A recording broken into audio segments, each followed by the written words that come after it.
सर्वोदिता नमो सुखान नमो आयज्ञान नमो विद्याचार नमो लेले सर्वसाम नमो सर्वसाहाय स्वामी भूत्या चकास्त चित स्वभावाय पावाय सर्वभावन कवच मंगलम भगवान वीर मंगलम गौतमोदम मंगलम कुंद कुंडालु जयं गौतमस्तु मंगल सर्वमंगल मांगल्य सर्व कल्याण कारकम दानम सर्वधर्माण जैनम जयतु शासन ओंकार बिंदु संयुक्त नित्यं ध्यायन्ति योगिनः आमोदं मोक्षदं च ओंकाराय नमः।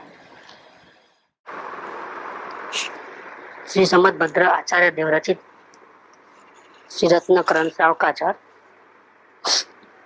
इसका छठा भावना अधिकार। इस पे पंडित सदा सुखदास कासलीवाल जी की टीका है।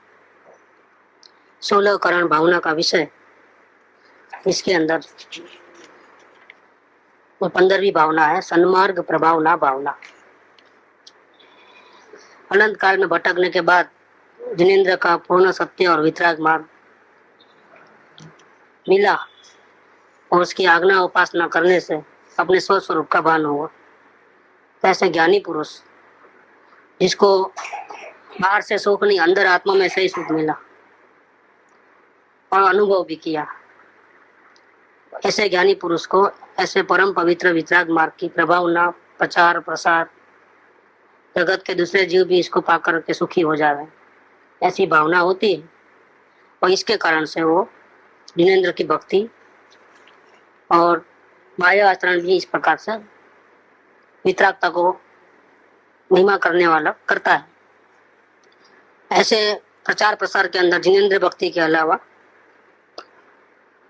परमागमों का प्रवचन, उस पर चर्चा विचारणा और व्याख्यान आदि भी करता है। इसके अलावा प्रभावना के लिए जिन मंदिर और जिन बिंब की प्रतिष्ठा भी कराते हैं।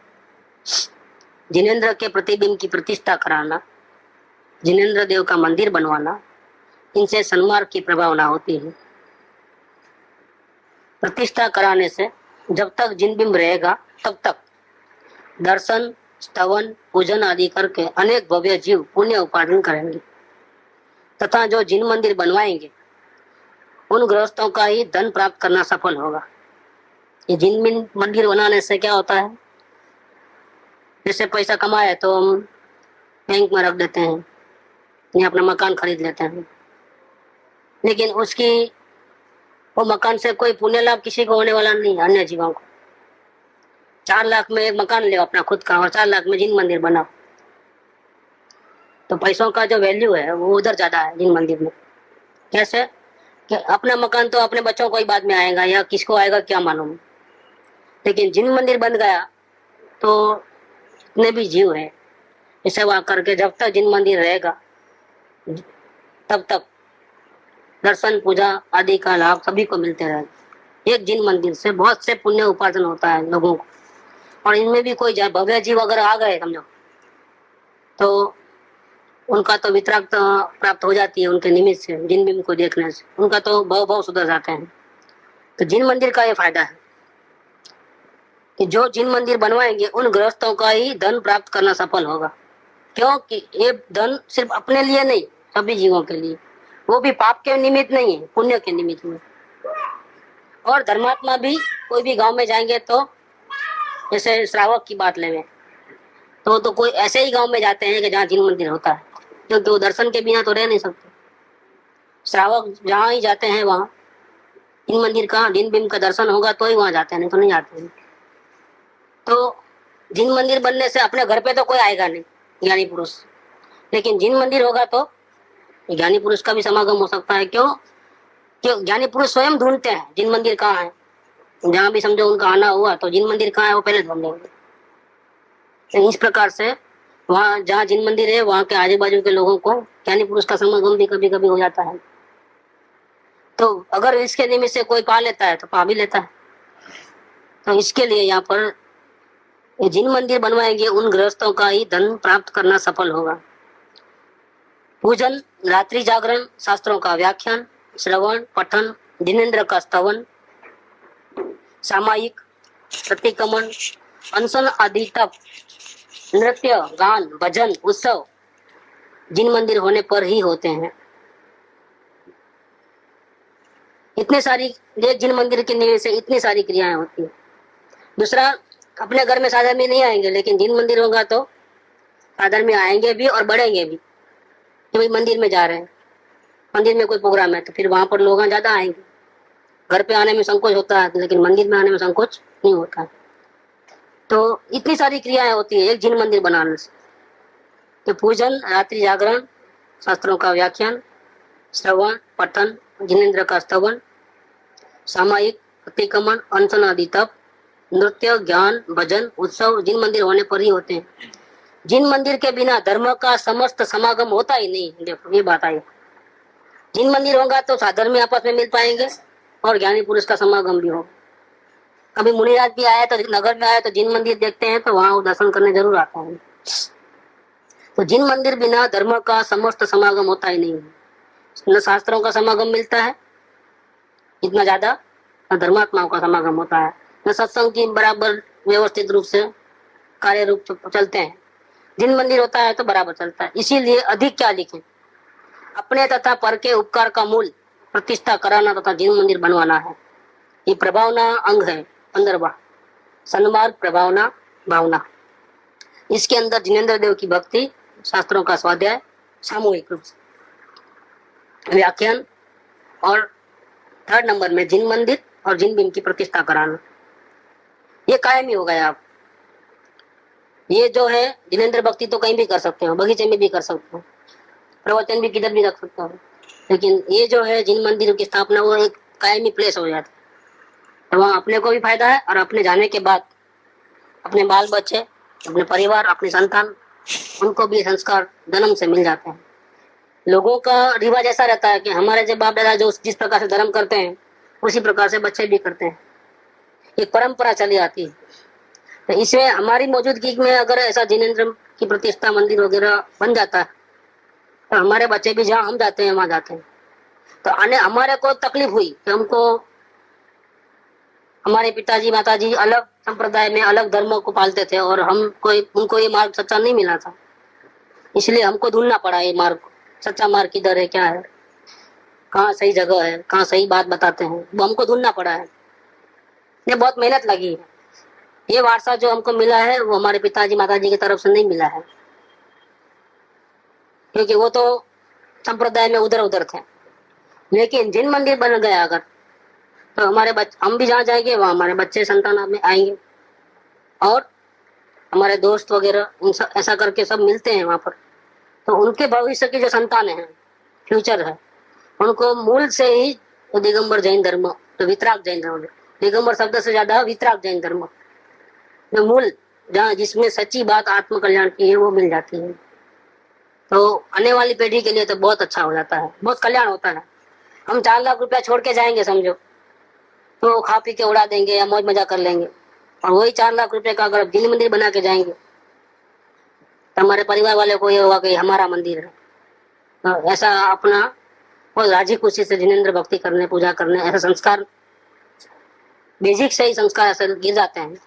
और बचपन में जो संस्कार गिरते हैं वो फिर जिंदगी भर भुलाए नहीं जाते हैं। और ये धर्म ऐसा है कि इसके संस्कार अगर मिलेंगे बच्चों को तो भविष्य में पंचम काल तो और भी खराब आने वाला है।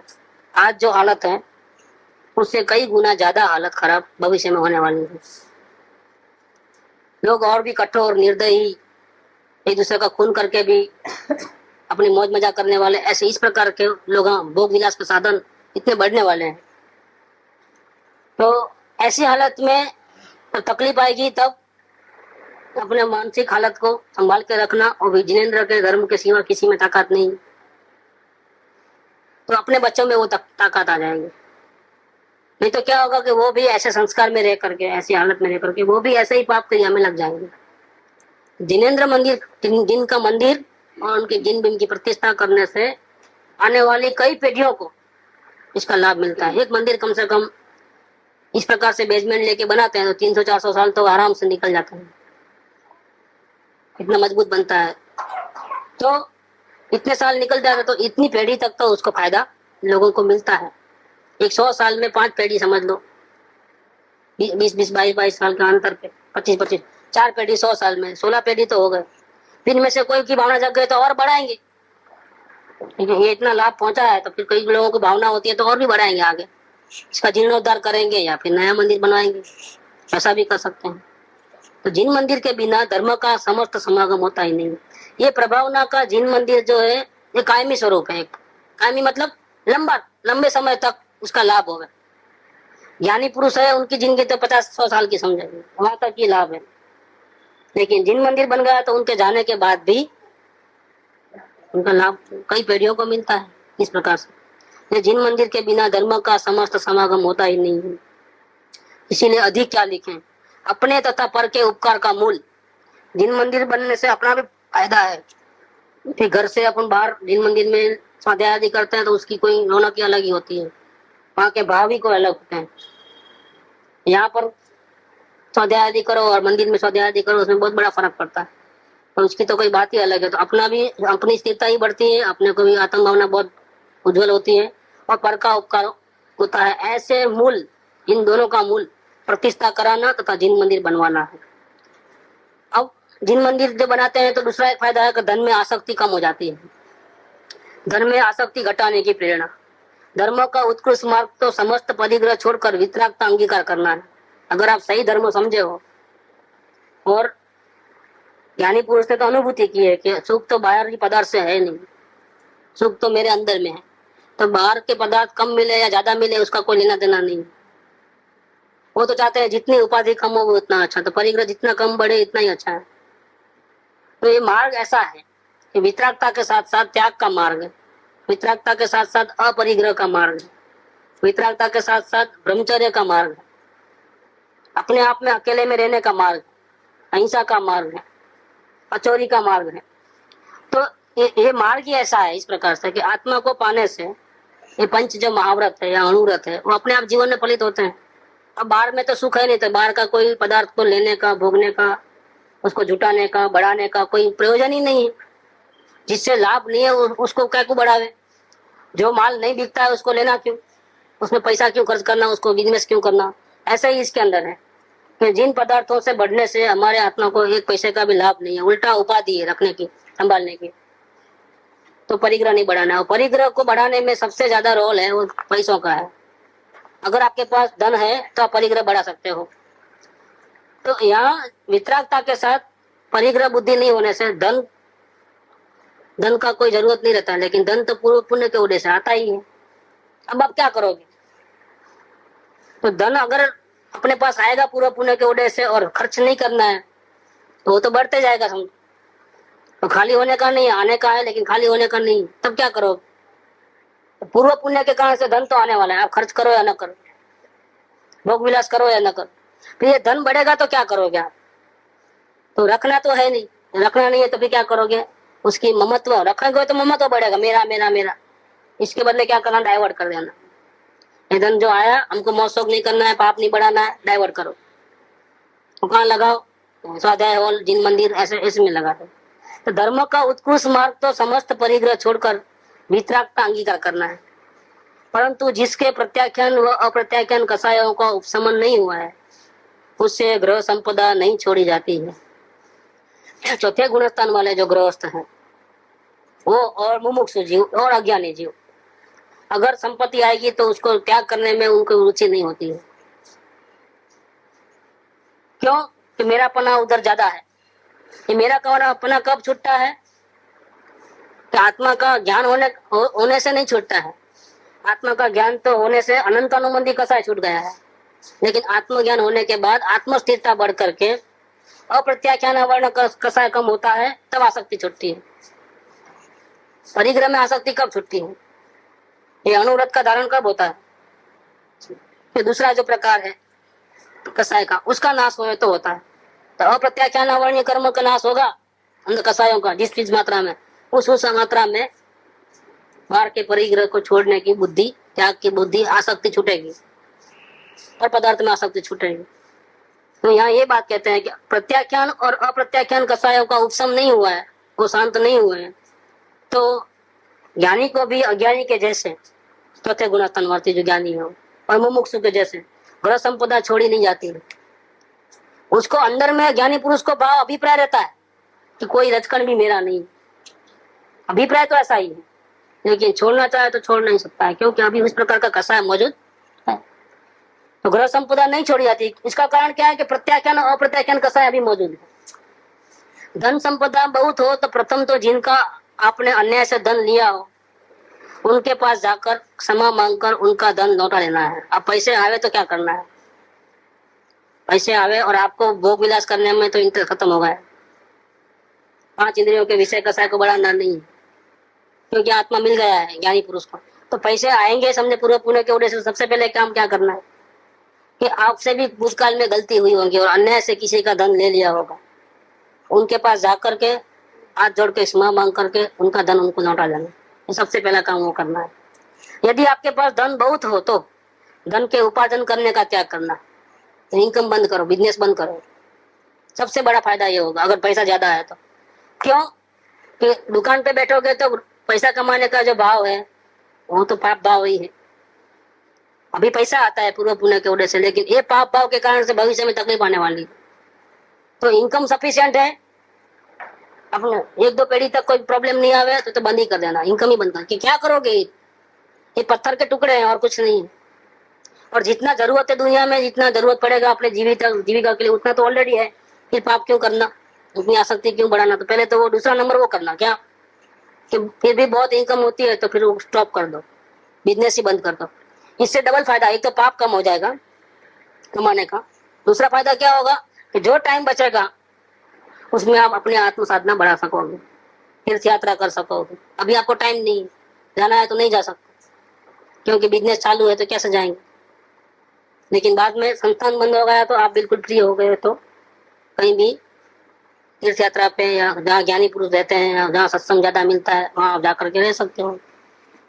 तो इसमें क्या होगा, बिजनेस का जो पाप की प्रवृत्ति थी वो बंद हुई और आत्म साधना के लिए सत्संग तीर्थ यात्रा होती है तो घर से भी इतना लगाव टूटेगा। तो घर से इतने दिन बाहर रहोगे तो घर का मोह भी इतना कम होगा, ये भी एक दूसरा फायदा। और जहाँ जाओगे वहाँ आत्म भावना बढ़ाने वाले और आत्म स्थिरता को बढ़ाने वाले निमित्त मिलेंगे, उसका और एक फायदा मिल जाएगा। इस प्रकार से बहुत स्पीड से आत्म कल्याण बहुत जल्दी से हो सकेगा। इसलिए कृपाल ने लिखा 103 नंबर में कि कुटुंब रूपी काजल की कोठरी में आप कितनी भी सुधारना करोगे, लेकिन उससे उस अकेले रहने में जो साधना होती है एकांत में रहने से, उसका 100वां हिस्सा भी कुटुंब में रहने से नहीं होती। और एक कुटुंब का जो साथ छूटा इस प्रकार से, धन का दुकान बंद हुई, फ्री हुए, आत्म साधना में लग गए, यात्रा करने लग गए, तो सारा लगाव जो है चेंज हो जाएगा पूरा। और जब जब जो आत्म कल्याण होंगे, जो आत्म साधना होगी वो अभी जो हो रही है उससे 100 गुना बढ़ के ही होने वाली है, ये समझ के चलना है। यदि आपके पास धन बहुत हो तो धन के उपार्जन करने का त्याग करना, ये भी प्रभावना का ही कारण है। जैसे जिनेंद्र भक्ति करना, शास्त्र प्रवचन और व्याख्यान करना, जिन मंदिर और जिन की प्रतिष्ठा करना और धन में आसक्ति कम करना। क्योंकि आप फ्री नहीं हो, आपको प्रभावना करना है लेकिन आप फ्री नहीं हो, आप कहीं जा नहीं सकते हो, अब कैसे करोगे। इसीलिए धन का त्याग करना, आसक्ति घटाने का ये उपाय बताया है। धन ज्यादा हो तो क्या करना कि धन का उपार्जन करने का त्याग कर देना। अब दुकान बंद करने से क्या होगा, पैसा बढ़ जाएगा, कम होगा कि नहीं। पैसा आना नहीं आना, कम होना बढ़ना हो तो दुकान रहे या नहीं रहे इसका मतलब नहीं है। हमारे दिमाग में वो घुसा है कि जब तक दुकान चालू है तब तक पैसा ज्यादा आएगा और दुकान बंद हो जाएगा तो पैसा आना बंद हो जाएगा। नहीं, पैसा आना बंद कब होता है, दुकान बंद करना नहीं, हमारे पुण्य उस प्रकार से कम हो गए हैं तो पैसा आना बंद हो जाएगा, समझ लेना। क्योंकि दुकान कई लोगों की चालू है और फिर भी पाप के कारण से नुकसान भी उठाना पड़ता है। बाजार में जितने लोग बैठे हैं सबका फायदा होता है कि अभी रेटों की उठल पाथल हुई तो सबका फायदा होगा, कई लोग तो रो रहे हैं। जिसको देने का ज्यादा है बाहर उसको तो बहुत तकलीफ हो गई, बहुत टेंशन बढ़ गया। माल जो बेचा है वो कम रेट में बेचा है और देने का है 100 ज्यादा में लेना पड़ेगा, चुकाना पड़ेगा। तो बिजनेस चालू है फिर भी लॉस क्यों हुआ? ये पाप का उड़ाया तो लॉस। बिजनेस चालू हुआ और पुण्य पैसा क्यों ज्यादा आया? पुण्य का उड़ाया तो पैसा ज्यादा आया। रेट बढ़ने से कई लोगों को तो फायदा हो गया। देखो ये चक्कर क्या चलता है कि बिजनेस चालू होने से पैसा नहीं आता है, पुण्य का उदय चालू होने से पैसा आता है। तो ये बिजनेस बंद करने से फायदा क्या हुआ? एक पाप प्रवृत्ति बंद हुई, धर्मों के सत्संग आदि यात्रा आदि में टाइम मिल गया, घर से ममता छूटी, इतना दूर रहे, आत्म भावना बढ़ाने का काम हुआ, और अपने से अगर योग्यता है तो प्रभावना भी हम कर पाए, उसके कारण से प्रभावना भी हम कर पाए। तो ये सब जो हुआ किसके कारण से हुआ? एक धन की आसक्ति का त्याग करने से हुआ। मेरा मेरा करके रखे तो एक ही जगह रहना होगा, एक ही जगह संभाल के रहो, ममता करते रहो, और वो आसक्ति घटित तो फैल गए आप। तो ये प्रभावना का कारण बनता है। तीव्र राग के बढ़ाने वाले इंद्रियों के विषयों की लालसा छोड़ करके संवर रूप होना, आत्मलीनता करना। फिर जो शेष धन रहे उसमें से अपने मित्र, अपने हित चिंतक, पुत्री, बहन, बुआ, बंधुओं में जो निर्धन, रोगी, दुखी हो उनको, तथा अनाथ विधवा हो उनको यथा योग्य देकर संतोषित करना। अगर ज्यादा और भी है तो इतने लोगों को हेल्प करना। देखो अभी पैसों से कोई सुखी नहीं होता है, आत्मज्ञान से सुखी होता है। कि फिर ये लोगों को पैसा क्यों देना? कि हम जिस धर्म को फॉलो कर रहे हैं, वितराग धर्म, अच्छी तरह से हमारी आत्म साधना में जुड़े हुए हैं, और हमारे पूर्व पुण्य के उदय से ज्यादा पैसा आया है, तो भले वो मिथ्या दृष्टि है लेकिन गरीब है, दुखी है, अगर उनको हमने दिया तो इनकी हृदय में हमारे धर्म के प्रति जो आस्था बढ़ेगी कि इनका धर्म सच्चा है, ऐसी जो आस्था बढ़ती है तो बहुत जबरदस्त बढ़ती है, ये भावना उत्पन्न होती है। हम उनको हेल्प करेंगे इस प्रकार से, और उनको दो शब्दों वितराग के सुनाएंगे तो उनके हृदय में गहरे उतर जाएंगे। तो जिनेंद्र देव की जो वाणी है, वितराग वाणी है, वो उनको दिल को असर करेगी। वो चाहे जितने दुखी हो, चाहे कुछ भी हो, और हम जरा भी हेल्प तो करें नहीं, ऊपर से धर्म की बातें करें, उनको सब पूर्व कर्म का उदय है, भोगना ही पड़ेगा। देखो अब ये बात गड़बड़ हो जाती है। यहाँ पर आप में ताकत है तो हेल्प करके यथाशक्ति हेल्प करो, कोई नहीं बोलता है कि पूरा दे दो। ताकत है तो हेल्प करके फिर उनको बोलो कि पूर्व कर्म का उदय है। एक तो बेचारा दुखी है संयोगों के कारण, पाप के उदय के, फिर ऊपर से धर्म का उपदेश, कौन सुनने वाला है? वो बोलेगा आप देखिए देखिए अब धर्म कैसा है। और वही बात अगर वितराग धर्म की आराधना करने वाला कोई जाकर के करुणा से दो शब्द बोल करके चुपचाप बदले की आशा लिए बिना उनको हेल्प करता है, और फिर वो नहीं आता है समागम में, और समागम में आएगा फिर उनको आप दो शब्द धर्म के बोलो, सच्चे सुख का रास्ता बताओ। इस प्रकार से प्रभावना बनती है। धन जो है, धन के कई गैर लाभ भी है और धन के कई फायदे भी हैं। अगर धन को सही जगह लगाए तो प्रभावना होती है, और धन को अगर गलत जगह लगाए तो पाप बढ़ते जाते हैं। कैसे लगाना वो अपने हाथ में है, उसमें विवेक होना चाहिए। तो यहाँ पर ये बात लिया है, यहाँ पर वो बात नहीं लिया। अभी वहां वो विषय नहीं चलेगा। कौन सा विषय? कि पैसे देने से कोई सुखी नहीं होता है, सुख तो आत्मा में दृष्टि लगाएगा तो ही सुखी होगा। वो द्रव्यानुयोग का सिद्धांत यहाँ नहीं लगेंगे हम। यहाँ विषय चल रहा है चरणानुयोग का और प्रभावना का विषय चल रहा है। तो वो बात वहां नहीं चलेगी कि एक द्रव्य दूसरे द्रव्य को सुखी नहीं कर सकता है, दुखी नहीं कर सकता है, वो बात यहाँ नहीं चलेगी। यहाँ चरणानुयोग माने प्रैक्टिस किस प्रकार की है, आचरण किस प्रकार का है, उसकी बात चलेगी यहाँ पर। तो यहाँ ये बात लिया है कि अगर पैसे ज्यादा है तो अपने मित्र, अपने हित चिंतक, अपनी पुत्री, बहन, बुआ, बंधुओं में जो निर्धन, रोगी, दुखी हो उनको, तथा अनाथ विधवा हो उनको यथा योग्य देकर संतोषित करना। अपने आश्रित सेवक आदि व जो समीप में रहने वाले हो उनको यथा योग्य संतुष्ट करके फिर पुत्र को, स्त्री को उनका हिस्सा अलग दे देना। ये सब तैयारी किसकी हो रही है? ये सब तैयारी हो रही है गृहस्थ बनने का, त्याग करने की तैयारी हो रही है। मुनि सीधा बनने का नहीं, डायरेक्ट सब कर्जा चुकाने के बाद। जैसे कृपावड़ियों ने जिनकी जी न, ये मुनि बन सकते थे, भावना भी थी, लेकिन क्यों नहीं भागे घर बार से? नहीं भागने का कारण यह है कि सबका कर्जा चुका देना है। और ऐसे धीरे धीरे धीरे धीरे अब कर्जा चुकाने की तरफ जा रहे हैं पूरा। आखिरी में क्या करना है कि अपने पुत्रों को, बच गया सो आखिरी में पुत्र को और स्त्री को उनका हिस्सा दे करके अलग दे देना, अलग उनका हिस्सा अलग से दे देना। सबको संतो, सेवक को, नौकर को, चाकर को, जिन जिन ने सेवा की है सबको अपने अपने हिसाब से दे करके आखिरी जो बचता है वो हिस्सा पुत्र को और स्त्री को दे देना। पश्चात जो धन बचे, इसके बाद भी धन बचा है, उसे जिन मंदिर बनवाने में, जिन की प्रतिष्ठा कराने में तथा जिनेंद्र के धर्म का आधार जिन सिद्धांतों को लिखवाने में, छपवाने में कृपणता छोड़कर उदार मन से पर के उपकार करने की बुद्धि से धन लगाना, उसके समान कोई प्रभावना नहीं है। देखो आखिरी में जो बच्चा कुचा जो है वो वहां लगाने की बात है। तो जिन मंदिर बनाने के बाद, बनाने के पीछे जो जिन मंदिर में जो पैसा लगता है असल में देखा जाए तो वो प्रत्याख्यान अप्रत्याख्यान कसाय का उपशम होता है, तब जो लगे वो अच्छा है। फिर वहां तख्ती नहीं लगवाएगा वो, क्योंकि जो अपने पास एक्स्ट्रा है उसका इस्तेमाल किया है। ये जो अपने पास लोगों का नाम, अपना नाम लोगों में इज्जत बढ़े इसलिए पैसा नहीं दिया है, लेकिन अपने पास है, जरूरत से ज्यादा है और यहाँ भोगने का, कोई भोग विलास करने का इरादा नहीं है और वेस्ट पड़ा है, तो इसका इस प्रकार से उपकार हुआ है कि कई लोगों का उपकार होगा। इस दृष्टि से उसने जिन मंदिर बनवाया है। तो इस प्रकार से प्रत्याख्यान और अप्रत्याख्यान कसायों का उपशम हुआ है, अंतर स्थिरता बढ़ी है। तो इस प्रकार से अगर धन देकर के जिन मंदिर बनवाया तो बहुत बड़ा फायदा होगा। नहीं तो क्या होता है, इसके पहले अभी इतनी सब विधि बताई ना, इसके पहले अगर कोई जिन मंदिर बनाता है तो क्या होता है, जरूर कुछ लोगों को ठगने का भाव होगा कि अपन ने कर्जा तो चुकाया नहीं दूसरे का जहाँ से लिया, और हमने जिन मंदिर ने पैसा खर्च किया। इसका मतलब क्या है कि हम भले चोर डाकू लुटेरे हैं, लेकिन लोग हमारे पे उंगली नहीं उठाना। जिसका हमने डुबाया है वो बोल नहीं सकता है कि उसने मेरा डुबाया है। तो क्या बात करते हो, तो लाखों रुपए दान देता है, देखो जिन मंदिर इसने बनाया है, वो तुम्हारा कैसे पैसा डुबाएगा, तुमने ही जरूर गड़बड़ की होगी। समझे आप? एग्जाम्पल भी है मेरे पास। है, वो तो बहुत से मिलेंगे आपको। लोग जिन मंदिर में बोलियां बुलाते हैं।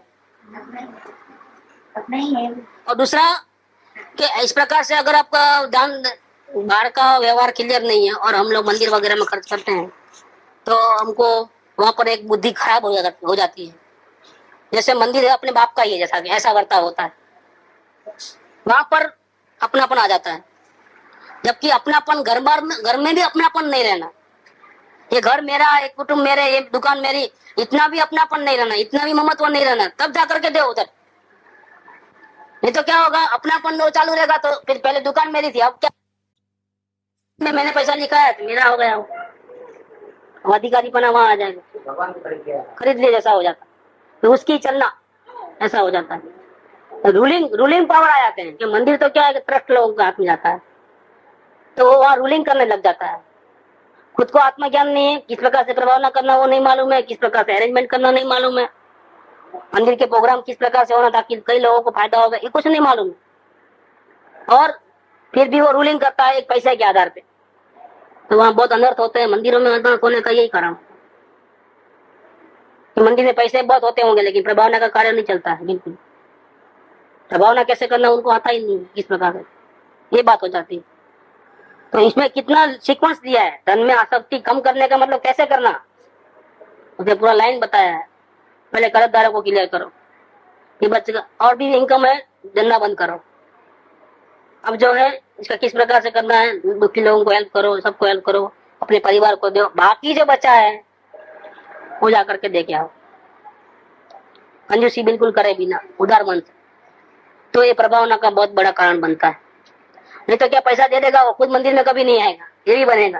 तो पैसा था वो दे दिया, मंदिर में पूजा भक्ति खुद ही करने नहीं आता है, दूसरा क्या कैसे आएंगे, वो तो नाम के लिए, इज्जत के लिए दे दिया, ऐसा हो जाता है काम। तो इस प्रकार से प्रभावना का कारण बनता है, धन में आसक्ति घटाने की प्रेरणा दी है।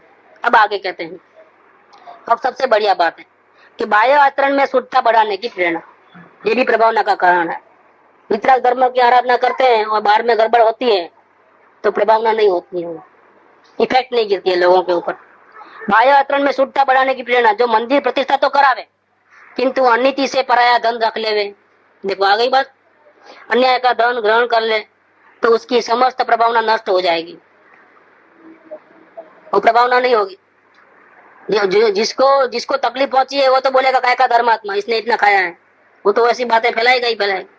तो इसमें नुकसान किसका होता है? पर्सनल तो लॉस है ही, प्रतिष्ठा का डैमेज हुआ है, लेकिन हम जिस धर्म को, जिस गुरु को हम फॉलो करते हैं, जो वितरागी हैं, उनके ऊपर भी अनजाने में दोष आता है। ये कैसा धर्म है, ये कैसा वितरागता है, किसी का भी गला घोट लो, डुबा लो, अन्याय कर लो, लूटपाट कर लो, ऐसा कैसा धर्म है?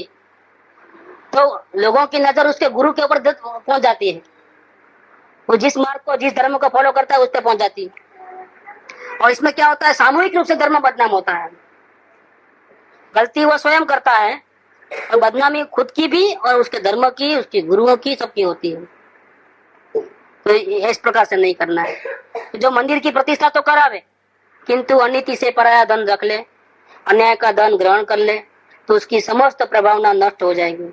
प्रतिष्ठा कराने वाला, मंदिर बनवाने वाला यदि खोटा वाणिज्य व्यवहार करता है, व्यापार में भी चोरी, डुप्लीकेट माल बेचना, झूठ बोलना, किसी का पैसा फंसा के रख देना, इस प्रकार से जो खोटा वाणिज्य व्यवहार है, व्यापार का जो रूल्स रेगुलेशंस है नॉर्मल, वो नहीं करता है, खोटा वाणिज्य व्यवहार करता है, हिंसा आदि महापापों में, अयोग्य निंदे वचनों में, मतलब गाली वगैरह देना, गाली गलौज करना और हिंसा आदि महापाप करता है, तीव्र लोभ में प्रवृत्ति करता है, एक दमड़ी भी नहीं छोड़ता है, रुला रुला के पैसा देता है दूसरों को, वो भी आदमी है, वो भी इंसान है, वो भी हमारे जैसा व्यापारी है, उसके ही बाल बच्चे हैं और हमको देना ही है। टाइम भी हो गया, फिर क्यों भटकाना उसको, आज नहीं कल, कल नहीं परसों, क्यों भाई, क्या बात है? से बढ़ने वाले हैं पैसे, लेकिन वो सताने का तरीका करते हैं कई व्यापारी लोग। वो अभी तो उसको माल मिलता है पूर्व पुण्य के उड़े से जब तक चलता है, लेकिन फिर बाद में जब प्रॉब्लम आएगा तब ऐसा आएगा कोई उसके पास माल देने को राजी नहीं होगा, ऐसा उसका व्यवहार खराब हो जाता है।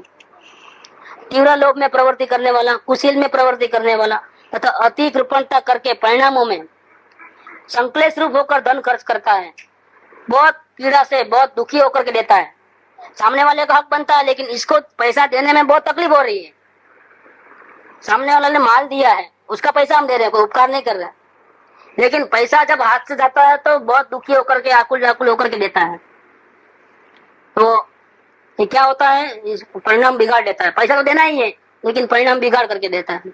संक्लेश रूप होकर के धन खर्च करता है, तो उसकी समस्त प्रभावना नष्ट हो जाएगी। उसकी आकुल व्याकुलता देख करके, धन का लोभ देख करके, उसकी अनीति देख करके, उसकी गाली गलौज देख करके, काय का धर्म करता है करके पूरी प्रभावना नष्ट हो जाएगी। इसीलिए जिन भीम की प्रतिष्ठा कराने वाले की, जिन मंदिर बनवाने वाले की बाह्य प्रवृत्ति भी शुद्ध होती है। बाह्य प्रवृत्ति गड़बड़, लेकिन खुद की जो वो तो बहुत विराट, वो तो बहुत फर्क पड़ता है, बहुत फर्क पड़ जाता है। बाह्य प्रवृत्ति भी शुद्ध होती है। ऐसा नहीं है कि खुद को कैसा करे, वो पैसा दे दिया मंदिर बन गया, ऐसा पैसा नहीं चाहिए। आप आचरण में पालते हो, वितराग धर्म के आप उपासक हो, आपको वितराग जिनेंद्र देव की भक्ति है, जब मंदिर बनेगा तो आप स्वयं आओगे अभिषेक पूजा करने के लिए। ये तो मंदिर बन गया ऐसा भी करके, और कभी कभी कंपटीशन में मंदिर बनते हैं, तो वो बना रहा तो हम भी बनाएंगे, और हमारे पिताजी की इच्छा थी इसलिए मंदिर बनाना है, ऐसा भी होता है। खुद को कोई इंटरेस्ट नहीं है, खुद को मंदिर में आना है तो लोगों को बुलाना पड़ता, भैया आप पूजा करने आओगे तो इतना रुपया मिलेगा, अभिषेक में हाजिर होगे तो इतना रुपया मिलेगा, क्लास में आओगे तो इतना रुपया मिलेगा। उल्टा मंदिर बनता है तो लोग स्वयं आते हैं, इसकी जगह पे तो पैसा देकर के बुलाना पड़ता है।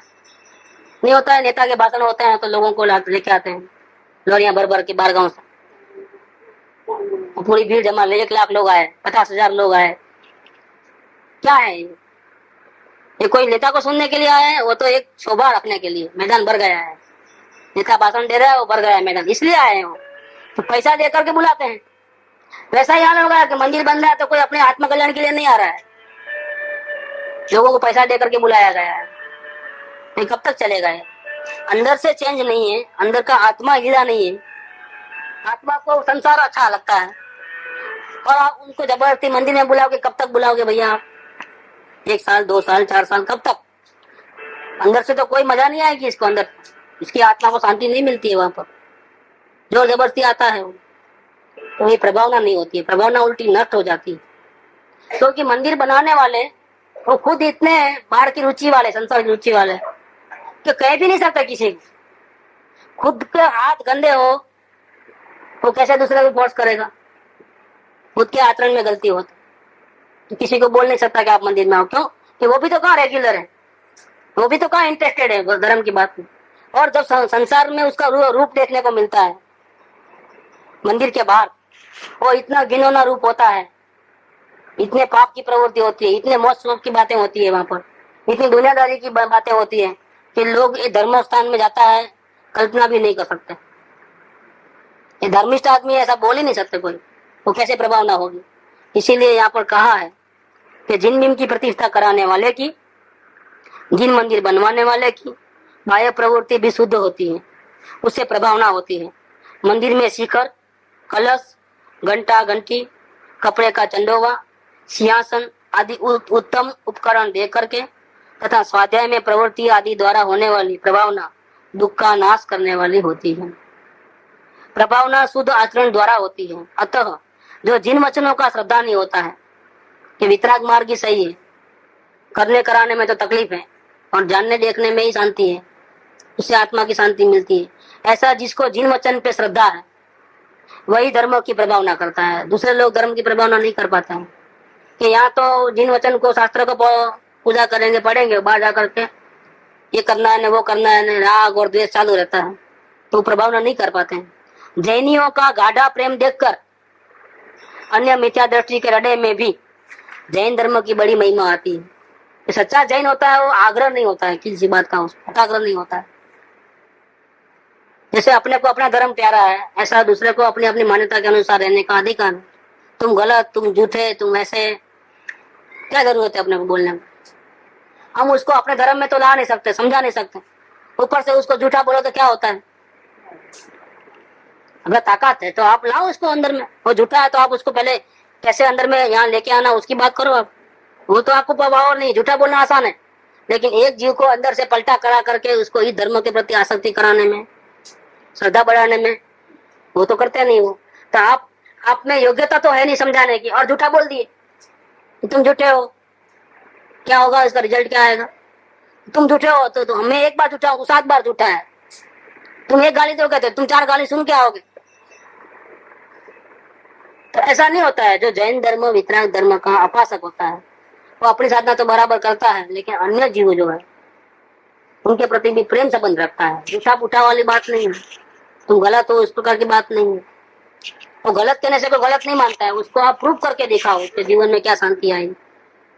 भले वो इतना उपवास करता है लेकिन कितना मुंह माया कम हुआ, या वो सामायिक 3 बार करता है तो उसको पूछो भाई आपके पास जो सामायिक आप रोज करते हो तो इसमें आपका ध्यान बराबर आत्मा में लगे रहता है या उधर उधर सामायिक के वक्त जाता है? जरा आप चेक करके बोलना मेरे, क्योंकि हमने ऐसा सुना है कि जैन धर्म में सामायिक ऐसी होती है। जैन मूल शास्त्रों में जो सामायिक है उसका स्वरूप ये है, तो आप चेक कर लेना। हम उसको क्यों बोले झूठा है? वो खुद चेक करके बोले कि हाँ मेरी सामायिक ऐसी तो नहीं है, मेरे व्रत उपवास तो ऐसे नहीं है जैसा शास्त्र में लिखा है, और फिर उसको इरादा होवे और फिर समझावे तो अलग बात। वो इतना सारा मेहनत करते नहीं, डायरेक्ट मुंह पे तुम झूठे हो क्या? तो ऐसा नहीं होता है। प्रेम संबंध रखना है। अपन 2 धर्म की बातें, भाई वो झूठा ही है, कोई सच्चा नहीं है, लेकिन धर्म की बात करना है तो प्रेम संबंध बांध करके करना है। ऐसे ही बातचीत नहीं कर सकते हम धर्म के बारे में। करुणावश करना है कि वो भी एक आत्मा है, वो गलत उपाय कर रहा है सुख के लिए, तो उसको ये मार्ग मिले तो कितना अच्छा। ऐसा करके पहले कितना भी पापी हो उससे प्रेम संबंध करना चाहिए। उसको ये लगना चाहिए कि हम उसके बारे में, हित के बारे में सोच रहे हैं। उसका हित करने का, उसको झूठा कहने का, उसका अपमान करने का, उसको और दुखी करने का हमारा कोई इरादा नहीं। हम उसके ऊपर कोई जबरदस्ती नहीं कर रहे। अगर वो अपने नहीं पलटा मारेगा, हमारी बात को नहीं मानेगा, सत्य मार्ग को, तो हम उसके ऊपर गुस्सा करने वाले नहीं है। वैसा उसको लगता है, इतना आप प्रेम देते हो तो भी वो आपकी बात सुनने को तैयार है, आप उसकी बात सुनने को तैयार नहीं हो, आप उनसे प्रेम करते नहीं हो, आपके दिल में उसके प्रति करुणा है नहीं, बस झूठा सच्चा के आधार पे चले हो और कोई आपकी बात सुनने वाला नहीं। कैसे सुनेगा वो? किसी को झूठ बोलने से वो झूठा मान लेगा कि मैं झूठा हूं? बिना प्रूफ कोई नहीं मानेगा। और हमको क्या जरूरत है किसी को झूठा बोलने की? वो उसको ऐसी चाबी बता दे कि वो अवलोकन की चाबी करे तो वो खुद को ही मालूम पड़ेगा कि वो कहाँ खड़ा है। हम क्यों बोले कि तुम झूठे हो, तुम गलत हो, तुम संसार में बहुत अनुरागी हो? तुमको आत्मा के प्रति दया नहीं आती है, तुमको आत्मा के प्रति कोई प्रेम नहीं है, हम क्यों बोले? वो बात तो उसको बतानी है, दर्दी को बतानी है कि मेरे में क्या तकलीफ है। डॉक्टर क्यों बोले कि तुमको ये तकलीफ है, ले मैं दवा देता हूँ? ऐसा डॉक्टर जाता नहीं है, जाता है तो कोई दवा लेता भी नहीं। ऐसे डॉक्टरों को तो दूर से नमस्कार करेंगे, तो नहीं चाहिए तुम्हारी दवा। क्यों? कि तुम्हारा दवा करने में भीड़ नहीं होगी इसलिए हमारे घर तक आए हो। कोई दवा नहीं लेगा ऐसे लोग, वो तो स्वयं को बताने की बात है। तो अवलोकन करने को बोलो प्रेम से, ये वितराग मार्ग का रास्ता बताओ तो कोई मानेगी। तो ये बात इधर लिया है, ये प्रभावना शुद्ध आचरण के द्वारा होती है। जैनियों का गाढ़ा प्रेम देखकर अन्य मिथ्या दृष्टि के हृदय में भी जैन धर्म की बड़ी महिमा आती है। वाह, ऐसा धर्म तो हमने कभी सुना ही नहीं है। देखो जैनियों का धर्म, ये जैनी प्राण जाने पर भी अभक्ष्य भक्षण नहीं करते हैं, कंदमूल आदि नहीं खाते हैं, मांस मछली नहीं खाते हैं। तीव्र रोग वेदना होने पर भी रात्रि में दवाई जला आदि नहीं पीते हैं। देखो, ये रात्रि भोजन त्याग करते हो तो शरीर में रोग नहीं होगा, दवा नहीं लेनी पड़ेगी। ऐसे टाइम नहीं आते हैं कि आते हैं फिर भी दवा वगैरह भी नहीं लेते हैं, सब 6 बजे के पहले ही। धन अभिमान आदि नष्ट होने पर भी असत्य वचन आदि नहीं बोलते हैं। महान आपदा आने पर भी पराया धन में चित्त नहीं चलाते हैं। अपने प्राण जाने पर भी अन्य जीव का घात नहीं करते हैं। शील की दृढ़ता, परिग्रह, परिमाणता, परम संतोष धारण करने से आत्मा की प्रभावना होती है तथा मार्ग की भी प्रभावना होती है। वर्तमान में जो तकलीफ आई है वो तो पूर्व पाप के उदय से आई है, लेकिन उस वक्त भी हम अपने धर्म को नहीं छोड़ते हैं, वितरागता को नहीं छोड़ते हैं, मन में पाप भाव नहीं आता है, तो हमारे आत्मा की प्रभावना होती है। मतलब हमारी आत्मा भविष्य में, वर्तमान में भी शांति है, भविष्य में भी शांति होगी और मार्ग की प्रभावना भी होगी। देखो इतनी तकलीफ आती है तो भी अपने धर्म को छोड़ा नहीं। अतः समस्त धन चले जाने पर भी, वो प्राण चले जाने पर भी, जो अपने निमित्त से धर्म की निंदा, अपने निमित्त से धर्म की निंदा, धर्म के प्रति हास्य कभी भी नहीं कराता है, उसके सन्मार्ग प्रभावना अंग होता है। ये धर्मात्माओं की रीत होती है, यानी कि ऐसी भावना होती है सन्मार्ग प्रभावना, कि हमारे निमित्त से भी धर्म का नाम बदनाम नहीं होना, वो निंदा का विषय नहीं बनना, हंसी मजाक का विषय नहीं बनना कि बात तो ऊंची ऊंची करे आत्मा परमात्मा और व्यवहार का कोई ठिकाना नहीं। 1 रुपये के लिए भी झगड़ा पंचायत कर लेते हैं, परिग्रह के लिए भी झगड़ा पंचायत कर लेते हैं। परिग्रह क्या, प्राण चले जाएंगे तो भी हम ऐसा नहीं करेंगे, ये बात लिया है यहाँ पर।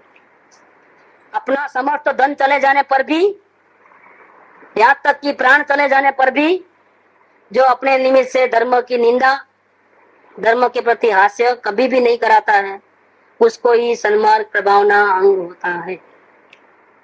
इस प्रभावना की महिमा का करोड़ जीवाओं द्वारा भी वर्णन करने में कोई समर्थ नहीं है। इसकी महिमा कितनी है, ये प्रभावना का कितना, आप तो तीरे हो लेकिन आपके निमित्त से कई तीरेंगे, इसका ये कारण बनता है। इसलिए उसकी महिमा हम नहीं कर सकते हैं, बहुत महिमा है।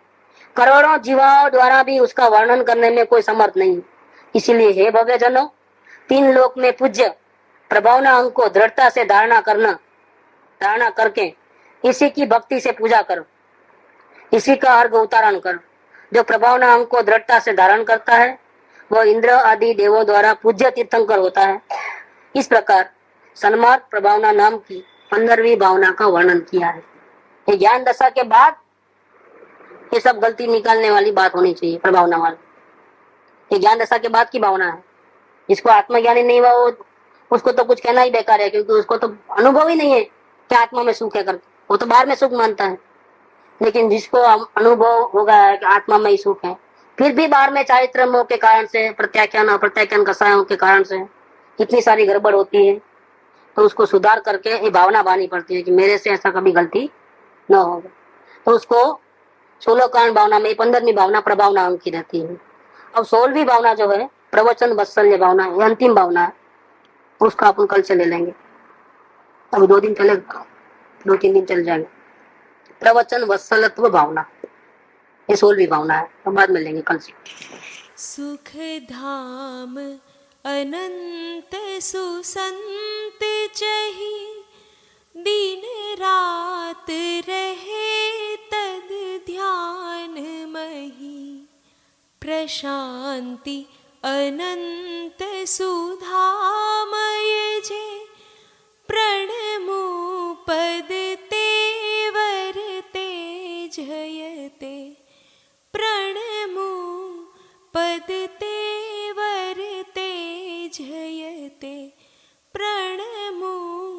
पद ते